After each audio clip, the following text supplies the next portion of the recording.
गांव मांडी में जो सिंघम का गांव है, आशीष कुमार सिंघम जो पानीपत पुलिस में है, उनके गांव में आज महापंचायत हुई थी। खाप पंचायतें भी आई थी, भारतीय किसान यूनियन से लोग भी आए थे। तो उनका क्या फैसला रहा, क्या कुछ प्रशासन को जो अल्टीमेट दिया गया उसके बारे में बातें करेंगे।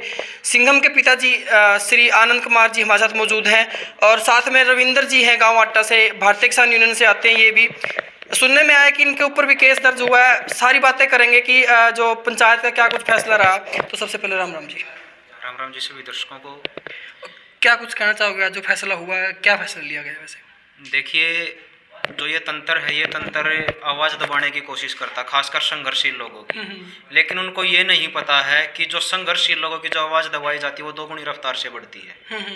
तो सेम ऐसा ही हुआ है आज कि जो कुछ पत्रकार साथियों पर जो मुकदमे लगे हैं, हमारे पर मुकदमे लगे हैं, उसके पिताजी पर मुकदमे लगे हैं, आशीष के भाई पर मुकदमे लगे हैं, तो उन सब को लेकर और आशीष भाई के ऊपर जो जाति हुई है उसको लेकर आज गांव मांडी में एक महापंचायत का आयोजन किया गया था। और उस महापंचायत में भारतीय किसान यूनियन, भारतीय किसान संघर्ष समिति, खेड़ा खाप और खटखट टोल कमेटी और भारतीय किसान मजदूर महासंघ, बहुत सारे अन्य दल थे, गौ रक्षा दल था, वो सब यहाँ पर एकत्रित हुए हैं। यहाँ तक कि प्रशासन के रिटायर्ड अधिकारी भी यहाँ पर आए हैं, डीडीपीओ हैं, एक्स डीडीपीओ हैं, एक्स आईजी हैं। तो उन सब ने एक फैसला लिया है कि भाई जो अब होगा, प्रशासन को अल्टीमेटम दिया गया है 2 दिन का, सोमवार और मंगलवार।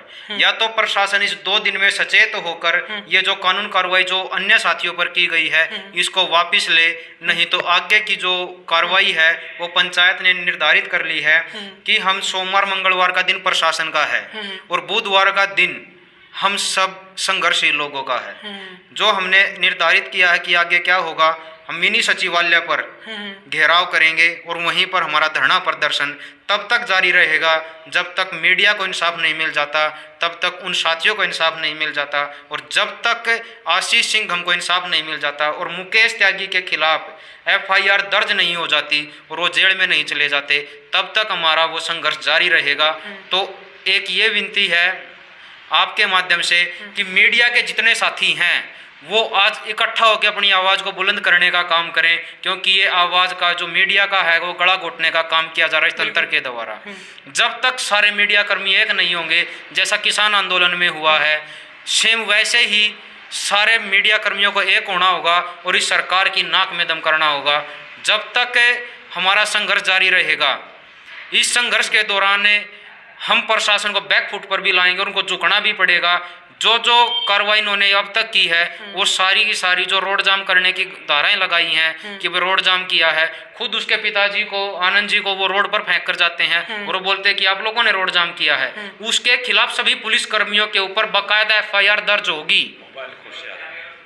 ये सब फैसला यहाँ पर इस पंचायत तो सिंघम के पिताजी हमारे साथ मौजूद हैं, उनसे बातें करेंगे।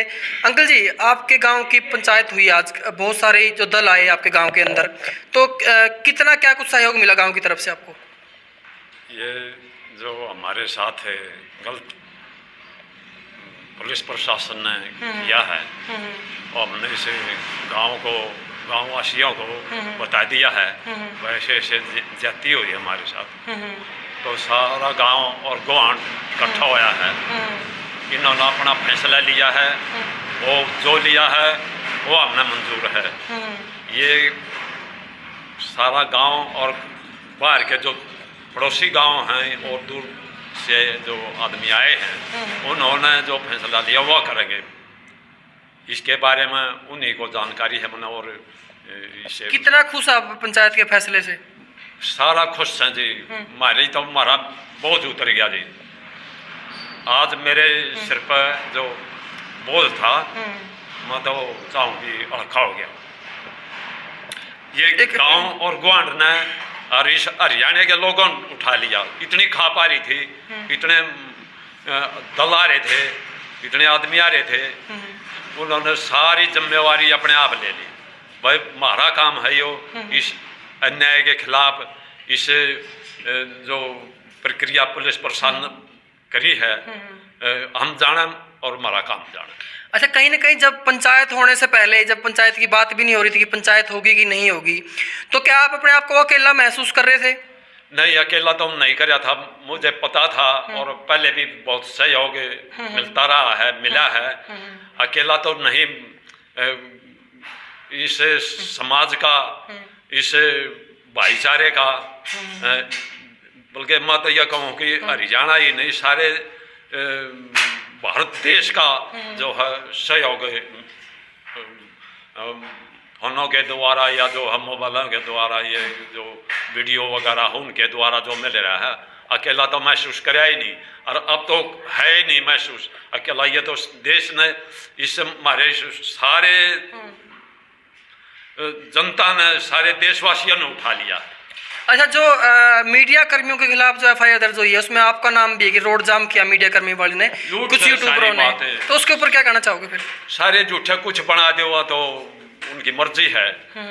मेरे को तो ये जबरदस्ती फोन खोस लिया, मारा पीटी करी, और फिर चलती गाड़ी से उन्होंने जीटी रोड के बीच में गिर गया। 1 घंटे तक तो मैं तड़पता रहा था, पता भी नहीं था मैंने तो पड़ा कहाँ है। फिर तो किसी जानकार ने देखा है, वो उठा कर लाया मेरे को। अच्छा, पंचायत में जो फैसला हुआ कि 15 तारीख तक का टाइम दिया गया प्रशासन को, वो लिखित में दिया है कैसे? नहीं, वो कुछ लिखित में नहीं है, क्योंकि लिखित में देने की जरूरत क्या है? बेवकूफ़ समझते हैं क्या वो जनता को? यहाँ पर जब ये आज कल पंचायत का मैंने बता दिया था, तो यहाँ पर सीआईडी के बंदे थे, वो देख रहे हैं कि होता क्या है। और आज सबसे बड़ी बात यह है कि गांव ने खुलकर बोला है कि आशीष अकेले आनंद का बेटा नहीं है, आशीष आज पूरे गांव का बेटा है। और ये गांव की नाक पर बात आ गई है, या तो प्रशासन बैकफुट पर जाएगा, नहीं तो गांव बताएगा कि जनता ही सरकार है, और ये गांव निर्णय लेगा। गांव के साथ साथ जितने भी और अन्य दल यहाँ पर पहुंचे हैं वो निर्णय लेंगे कि आगे की जो प्रशासन को कैसे बैकफुट पर लेकर आना है। इन जो यहाँ पर दल आए हैं, भारतीय किसान यूनियन की बात की जाए, किसान संघर्ष समिति की बात की जाए, चडोनी ग्रुप की, और बहुत सारे दलों की बात की जाए, इन दलों ने मिलकर यहाँ तक कि संयुक्त किसान मोर्चा से भी कुछ किसान संगठन आए थे, तो इन लोगों ने मोदी जैसे तानाशाह को भी झुकाया है। तो आप सोच सकते हो कि आप इनके लिए कितने बड़े अपने आप को मानते हो कि तुम हो क्या। जब ये उसको झुका कर आ सकते हैं तो आप क्या हो? बिल्कुल। और उस खट्टर को भी चेताना चाहेंगे कि या तो अपनी पॉलिसियों में जो आप बोल रहे हो कि 0 टॉलरेंस की पॉलिसी हरियाणा में है, या तो 0 टॉलरेंस की पॉलिसी पर काम करे, और नहीं करते हैं तो झूठे वादे और झूठी कुछ भी बातें कहना बंद करे। जो सच्चाई है वो ये मीडिया दिखा रही है कि कैसे एक को अमित शाह आता है करनाल में, वहां पर जो छोटे छोटे रोजगार जिन्होंने धंधे खोले थे अपने, वो छोटे छोटे खोखे लगा रखे थे, वो तोड़ दिए जाते हैं सैकड़ों की संख्या में। क्या मतलब? ये जो पुलिस बोलती है कि भाई सेवा, सुरक्षा और सहयोग, ये सेवा भी इन नेताओं मंत्रियों की करती है, सुरक्षा भी उन्हीं का करती है, और सहयोग भी उन्हीं का करती है। ये जो पुलिसिया तंत्र है ये अंग्रेजों का बनाया हुआ है। या तो ये भारतीय नीतियों के आधार पर काम करे, और अगर ये वो काम नहीं करती है तो जनता बताएगी कि काम कैसे होता है। धन्यवाद जी बहुत। तो भाई साहब, आपने देखा कि कैसे महापंचायत हुई और क्या पंचायत का जो फैसला आया। अब देखने वाली बात ये रहेगी कि 15 तारीख को जो टाइम दिया है प्रशासन को, उसके बाद प्रशासन अपना क्या एक्शन लेता है। क्या मुकदमे पत्रकारों के खिलाफ जो हुए हैं वो सारे मुकदमे वापस होते हैं या नहीं होते हैं, देखने वाली बात होगी। मिलते हैं फिर नेक्स्ट वीडियो में। धन्यवाद, राम राम, जय हिंद, जय भारत।